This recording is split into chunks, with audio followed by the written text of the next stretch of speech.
So starting in the late 2010s and even now, people have noticed problems. I'm sure if you're on social media, you've seen some of these problems. In 2017, Boeing, they unveiled like a new, bigger design of its 737 planes. But not long after that, in 2018, one plane crashed into the ocean and killed everyone on board. It was like almost 200 people. This was not great. Really sad, really scary, really tragic.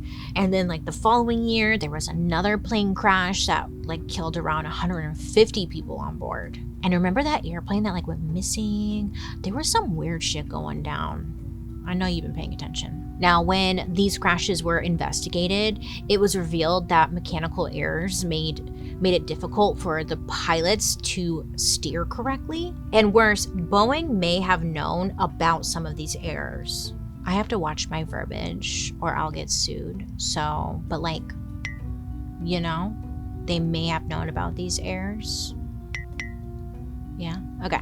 And if they did know about these errors, they didn't properly inform people or even really try to like fix the problems.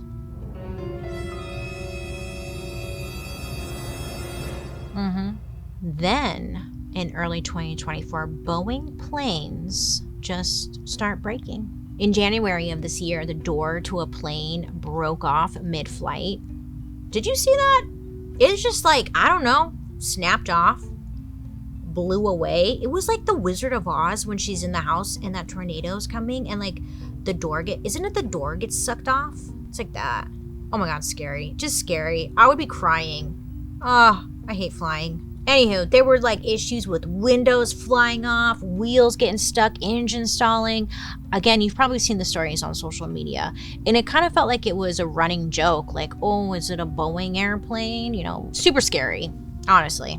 After this, there were more investigations done, and some workers even started to come forward about suspicious activity that they had noticed when it came to building the planes. Joshua Dean was a worker at the Boeing factory in Kansas. And in 2022, Joshua realized that some of the planes didn't have the right screws in the doors. Now, I'm sure you're aware, because you have a brain, right? Like not having the right screws can lead to like problems, potentially dangerous problems. But when he raised the flag to the higher ups, I guess he got ignored. Then in 2023, Joshua got fired for allegedly not noticing a different problem with the planes. I think they were just looking for a reason to fire him. That's just my opinion.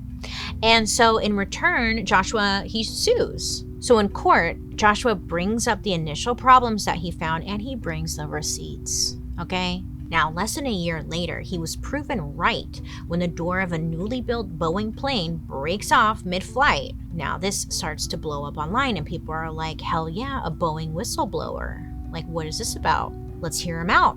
What's he got to say?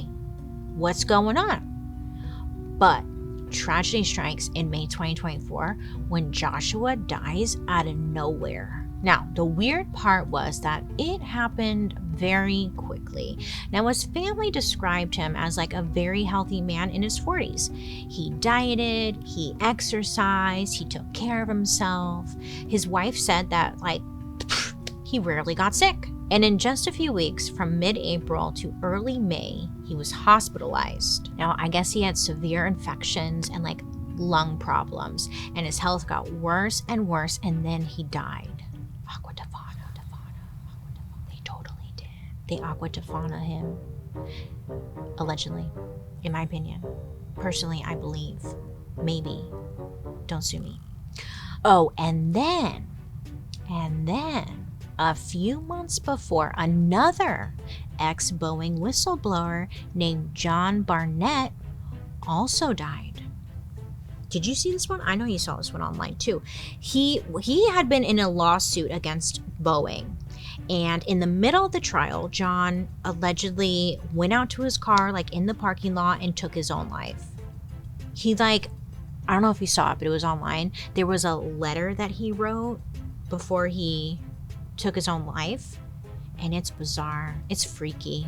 I don't know. The whole thing gives me the goosebumps. To many people who knew him, it seemed like this came out of nowhere, you know? And usually, to be fair, like a lot of the times when somebody takes their own life, it can seem like it comes out of nowhere. So he may have just been struggling. But I think a lot of us just believe, we just think like Boeing had some kind of part in there.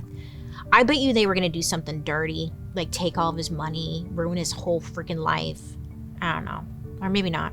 Anywho, get back on track, really. Am I going to get Boeinged? Add them to the list. We got Monsanto, Nestle, Boeing. Who else is coming after me? The Russians. Stalin. The Stalin lovers. They were after me. Oh my God. The comment section was so crazy. The people who were roasting me about, like, remember the fragrance episode? Oh my, don't even get me started. I'm on everyone's shit list. So, again, weird deaths. Many people were thinking that these deaths were a cover-up. And, like, some disagree, right? Some were like, no, you guys are being, like, crazy. Regardless, the public has been talking, and to many, flying just doesn't seem as safe as it once was. But, like, after today's episode, I don't think it ever really was safe. Like, it's always been, like, just cross your fingers and hope it goes well. And look, like, we haven't even really talked about the real flying experience for the average person, right? I mean, it's awful. You spend a few $100s to get a ticket. Your bags cost extra. You're sweating. There's signs everywhere, and you still don't know where to go. You're like, where do I go? What am I doing? What? Where am I? Is this the right place? Whenever I go to the airport, the whole way I am questioning myself until I get to the gate. And then I'm like, okay, I did it somehow. I don't know how. Then you're crammed into a tiny seat for hours. You gotta climb over people to go to the bathroom, and you feel like such a big inconvenience to their lives. Everyone on board is like grumpy, rude, gassy. Everyone's so gassy. You get a little cup of water, you're like, wow, thanks. And sometimes you get heated nuts, if you're lucky.